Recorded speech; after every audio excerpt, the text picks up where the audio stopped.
Tripathi sir, मेरा आपसे एक सवाल है कि जब हम प्रोस्पेक्टिंग करते हैं, तो हमसे एक चीज़ पूछी जाती है कि आप एटमी कर रहे हैं, अब तक आपने कितना कमाया? ऐसे में हमें क्या जवाब देना चाहिए? Thank you madam. सबसे पहले आपको बहुत बहुत धन्यवाद कि आपने ये मौका भी दिया और साथ में एक ऐसा क्वेश्चन पुटअप किया है जो मेरे ख्याल से हर आदमी के सामने जब भी वो बिजनेस के लिए जाएंगे तो इस क्वेश्चन को अगर किसी आदमी ने भी उनसे पूछा तो 98-99% लोग मायूस हो जाते हैं। वो ये सोच के हार जाते हैं कि मैं वाकई में इसको क्या जवाब दूं। हम गए तो हैं बिजनेस करने के लिए, लेकिन हम वहां से हार के आ जाते हैं। और कहा गया है मन के हारे हार है, मन के जीते जीत। तो मैं इसका जो बेस्ट सॉल्यूशन है कि अगर आपको सिर्फ मेरी इनकम देखनी है तो मैं दुनिया में कुछ अलग नहीं हूं। मेरे जैसे और लोग हैं जो इस बिजनेस में शुरुआत करके आज इस कामयाबी तक पहुंचे हैं। अगर देखना है तो उन लोगों को देखिए जिनको देख करके मैं भी आगे बढ़ने का प्रयास कर रहा हूं या कर रही हूं। वो लोगों को देख के कर रहे हैं जिन लोगों की लाइफ 10 साल पहले, 12 साल पहले, 13 साल पहले कुछ नहीं थी। और उनमें से एक व्यक्ति वो है जिन्होंने देश में नहीं बल्कि दुनिया में डंका फहराया है अपना डायरेक्ट सेलिंग इंडस्ट्री में। उनका नाम मिस्टर हैंगिल पार्क साहब हैं।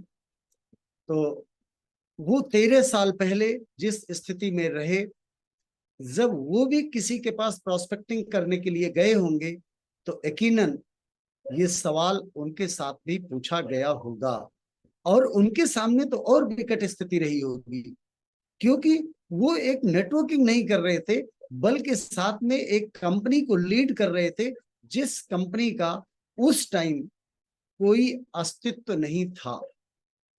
उस टाइम वो व्यक्ति कह रहा था लोगों से कि आप ये बिजनेस के अंदर हमारे पास एक ही प्रोडक्ट है, दो ही प्रोडक्ट हैं, आप इनको स्टार्ट करना शुरू कीजिए और आप लखपति नहीं करोड़पति हो जाएंगे। और खुद पैदल चल रहा आदमी। तो ये सवाल पूछे जाते हैं, ये बात सत्य है। मैं गीता मैडम को बहुत धन्यवाद दूंगा कि उन्होंने इतना लाजवाब क्वेश्चन आज उठाया है। लेकिन इन क्वेश्चंस को डरिए मत, आंखों में आंखें डाल के बात कीजिए कि अगर उन लोगों को कामयाबी में 8 साल लगा होगा, 5 साल लगा होगा, 9 साल लगा होगा, 10 साल लगा होगा, तो मुझे भी 10 साल लगेगा। और ये 10 साल मैं तो चलना शुरू किया हूं, मैं आपको भी बता रहा हूं कि आप भी इसमें अगर चलना शुरू कर दीजिए तो 10 साल में यकीन मानिए या तो आप हमारे साथ साथ रहेंगे, अगर नहीं तो थोड़ा आगे जा सकते हैं या थोड़ा पीछे रह सकते हैं। क्योंकि समय जैसे जैसे बीतेगा तो वह आपका इंतजार नहीं करेगा। बहुत से ऐसे लोग हैं जिनको सही टाइम पे कोई डिसीजन ले लेना चाहिए था, लेकिन वो इसलिए शायद नहीं लिए कि पहले वो करके देखें तो मैं करूंगा। बट लीडर वही होता है जो लोगों से आगे चलता। Who lead the others, who goes the others. जिसका विजन क्लियर होता है, जो आगे चलता है, उसको मालूम है कि हम आगे चल रहे हैं तो रास्ता अगर गड्ढा होगा तो सबसे पहले उस गड्ढे को मैं झेलूंगा।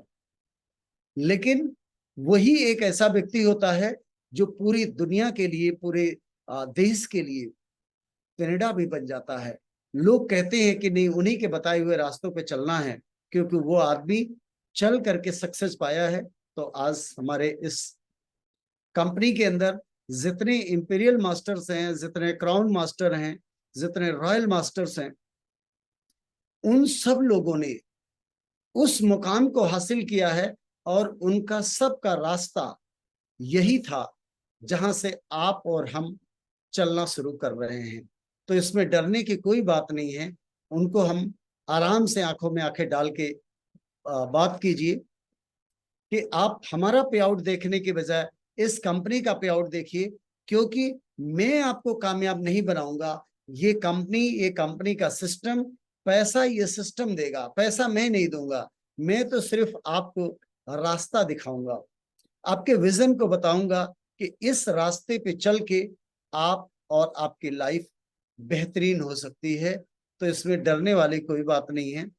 ये इसका बेस्ट आंसर यही होगा कि समय का इंतजार मत कीजिए, वरना एक दिन ऐसा आएगा जब आपका इंतजार समय कर रहा होगा। तो आप कहीं पीछे चूक न जाएं, तो एक बेहतर रास्ते को चुनिए और अभी से हमारा साथ दीजिए। Thank you so much. और आज के इस सेशन में हमारे को बोलने के लिए मौका दिया। हमारे सेशन के अंदर बहुत सारे शानदार लीडर्स हैं। मैं इस मंच से सभी को धन्यवाद देता हूं। हमारे बीच में कई सारे सेल्स मास्टर्स हैं, जेके शर्मा सर हैं और तमाम लोग हैं। हमारे इस मंच पे प्रतिभा सक्सेना मैडम हैं, बहुत ही सम्मानित हैं और बहुत ही नॉलेजेबल हैं। और हम सबके लिए एक गर्व की बात है कि इतने अच्छे नॉलेज वाले लोग हमारे बीच में हैं। हमारे बीच में संतोष मनी मैडम हैं, जो इस बिजनेस के अंदर डायमंड मास्टर हैं और एजुकेशन सेंटर लीडर हैं। तो मैं इन सभी का धन्यवाद देता हूं और उन्हीं चीजों के साथ मैं अपनी वाणी को विराम देता हूं। तो thank you so much and back to mayor madam.